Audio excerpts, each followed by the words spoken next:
Terima kasih. Persilakan dari Paksida.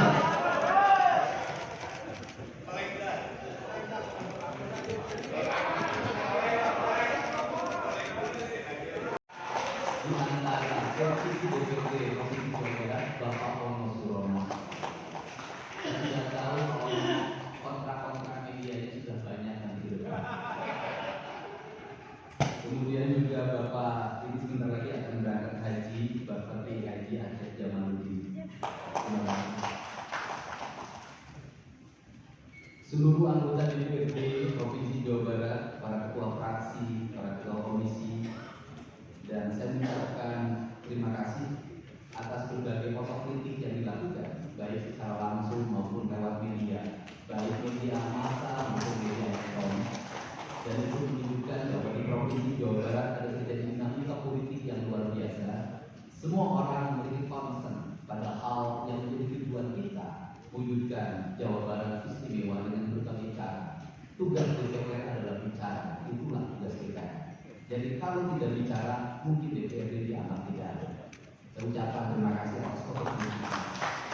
Sekretaris Daerah Provinsi Jawa Barat, kemudian yang mewakili Pangdam 3 Siliwangi, yang mewakili Kapolda Jabar, yang mewakili Kejaksaan Tinggi Jawa Barat, dan untuk khusus untuk Kejaksaan Tinggi Jawa Barat, saya sampaikan ucapan terima kasih, rasa hormat yang tinggi kepada Kejaksaan Agung Republik Indonesia atas tindakannya melakukan penahanan dan mempersangkakan Direktur Utama PT Sritek dan salah satu mantan pejabat BJB yang sudah resign atas kasus dugaan penyimpangan kredit, yaitu menyampaikan kredit ke Bank Jabar, mudah-mudahan tidak salah kalau salah dikoreksi, sekitar 600 miliar rupiah tanpa ampunan yang memadai. Dan ini langkah taktis. Dan pemerintah Provinsi Jawa Barat melalui RUPS-nya sudah melakukan koreksi dan perubahan secara total sehingga peristiwa ini tidak akan mempengaruhi tindak kinerja BJB. Saya ucapkan terima kasih dan semoga peristiwa ini tidak terjadi lagi di masa yang akan datang. Kemudian saya hormati para staf ahli di rekomendasi. Rekomendasi pertama adalah angka kemiskinan yang masih tinggi di Jawa Barat. Tetapi saya usul pada Pak Ketua, ke depan kalau LKPJ sebaiknya para bupati wali kota diundang di seluruh Jawa Barat. Karena Jawa Barat itu pertanggungjawabannya bukan di OPD Jawa Barat, tetapi seluruh kinerja pembangunan itu ada di Pemkab dan Pemkot serta ada di pemerintah desa. Jawa Barat tidak memiliki rakyat yang terkelola secara langsung karena seluruh pengelolaannya ada di pemerintah kabupaten kota dan pemerintah desa.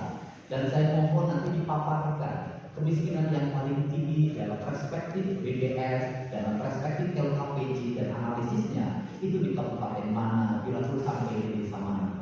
Kemudian angka investasi tertinggi di kabupaten mana, angka investasi terendah di kabupaten mana, infrastruktur yang berproduksi di kabupaten dan mana, sehingga semuanya terpetakan dengan baik sehingga nanti kita bisa mengorkestrasi antara pembangunan Provinsi Jawa Barat, pembangunan kabupaten kota dan pembangunan desa secara bersama-sama dan berkeadilan. Kemudian yang kedua, bahwa investasi ini menjadi aspek yang utama dalam kinerja pembangunan Provinsi Jawa Barat kali ini. Kenapa? Karena satu, angka kemiskinan kita masih tinggi. Kemudian angka kemiskinan yang tinggi di Indonesia sebenarnya juga dipengaruhi oleh jumlah penduduk yang tinggi, sehingga persentase kecil penduduk Jawa Barat tetapi penduduk nasional menjadi besar. Keberhasilan Indonesia sangat tergantung terhadap kinerja pemerintah Provinsi Jawa Barat, pemerintah kabupaten kota dan pemerintah desa. Yang kedua adalah pendidikan, yang ketiga adalah infrastruktur, yang keempat kesehatan, yang kelima pengendalian penduduk, yang keenam adalah pengendalian lingkungan. Kemudian yang ketujuh adalah belanja pemerintah yang masih besar, belanja tidak langsungnya yaitu belanja untuk kepentingan pegawai. Yang kedelapan adalah pengelolaan aset. Seluruh rangkaian yang menjadi rekomendasi ini adalah tugas kami untuk meneruskan rekomendasi ini.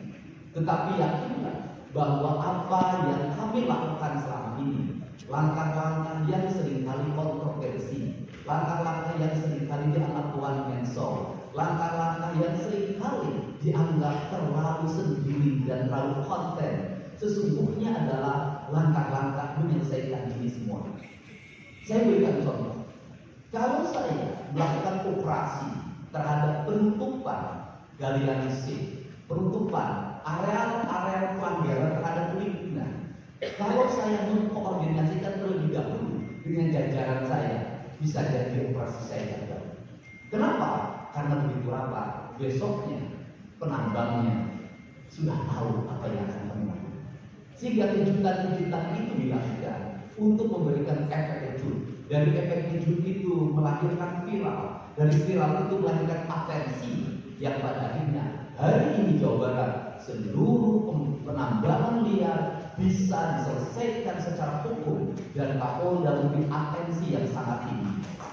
Hari ini Jaksa Agung memberikan perintah kepada Kejaksaan Tinggi untuk melakukan proses pidana bagi siapapun yang melakukan pelanggaran lingkungan dan memberikan kerugian bagi kepentingan masyarakat. Yang kedua, saya sampaikan juga mengenai bagaimana melakukan penanganan terhadap berbagai problem lingkungan yang terjadi, nilai tukar petani yang menurun, kemudian musibah bencana alam yang tidak berhenti. Perlu kami sampaikan bahwa Gubernur Jawa Barat sudah mengeluarkan peraturan gubernur yang melarang alih fungsi lahan, yaitu larangan alih fungsi hutan, larangan alih fungsi areal perkebunan, larangan alih fungsi sumber-sumber pengairan, larangan alih fungsi daerah sungai, dan larangan alih fungsi pesawahan. Yang itu harus segera ditindaklanjuti oleh kabupaten kota dengan melakukan evaluasi tata ruang secara menyeluruh, karena inilah jalan yang terbaik apabila kita ingin melakukan perubahan lingkungan di Jawa Barat. Kemudian masih bicara kemiskinan hubungannya dengan pendidikan, saya sampaikan bahwa problem kita saat ini, saat pemerintah menggratiskan sekolah sampai SMA, swasta masih bayar, maka gratis itu tidak punya makna. Saya tadi di jalan itu bertemu dengan orang-orang yang menangis di depan saya karena seragamnya tidak bisa terbayar. Saya katakan harga seragam berapa? 1,5 juta. Saya balik jajan anak ibu berapa? Sehari 20.000. Apa sih yang terjadi? Yang harus diperbaiki bukan hanya pemerintah, tapi juga masyarakat harus diperbaiki. Apa yang harus diperbaiki? Kesekolahnya harus selalu gratis, tapi biaya konsumsi anaknya selalu tinggi. Apa artinya gratis? Kalau kita ke sekolah 50.000 per hari, negara mengeluarkan biaya, tapi orang tua mengeluarkan biaya. Maka kami sudah mengeluarkan surat edaran. Yang surat edaran itu sesungguhnya sebagai upaya sistematik dan menyeluruh sampai tingkat pendidikan dasar, walaupun bukan kewenangan gubernur, tetapi dari sisi surat edaran gubernur bisa jadikan landasan bagi para bupati dan wali kota membuat surat edaran yang sama. Apa sebenarnya pasang badan, lakukan pembangunan dan itu menyerap 8.000 tenaga kerja. Kemudian di Cirebon juga seperti itu, banyak perizinan yang mengganggu bertahun-tahun. Hari ini saya janjikan dalam 1 bulan ini sudah setiap hari melihat data dan dokumen setiap kabupaten kota mana yang terlambat, mana yang mengalami hambatan. Kemudian yang berikutnya adalah kenyamanan dalam gangguan dari orang yang mengatasnamakan diri preman.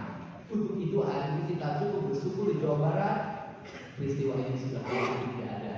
Kapolda kalau benar ada preman hari ini turun, termasuk di Garut dengan ada preman Kapolda turun. Ini semua stakeholder sudah bergerak dengan baik, layanan investasi sudah berjalan dengan baik. Tinggal satu lagi tambahan investasi adalah masyarakat menaikkan harga tanah yang luar biasa. Kasus BYD, kenapa mengalami hambatan sekitar 20 hektar masih belum terbebaskan? Karena rakyatnya hari ini meminta 3 juta rupiah per meter. Padahal di situ dulu 150.000, itu pun jalannya. Ini problem kita. Apa yang gubernur saya sampaikan? Peran gubernur bukan hanya mendorong bagaimana investasi berjalan melalui mekanisme administratif. Saya sampai turun untuk pijitin orang yang jual agar mau jual. Dan sudah ada beberapa yang berhasil saya raih saya tadi dengan harga itu pun tidak terlalu rendah, harganya 1,1 juta. Itu sudah paling murah. Ini yang terjadi sama-sama. Mohon maaf bila monitoring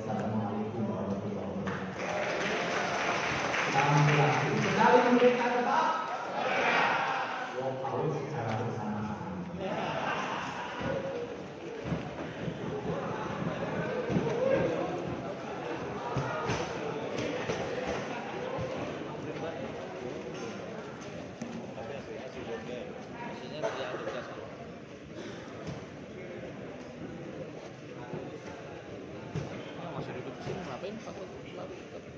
Kami mengucapkan terima kasih kepada tetap yang terkait dengan dukung Wakil kepada Gubernur Jawa Barat yang dapat menindaklanjuti proyek tersebut dan dilakukan yang benar dengan satu tahun dan kami jauh cepat agar menulis secara resmi panitia khusus tersebut kami bubarkan. Dapat berbagai yang kami hormati.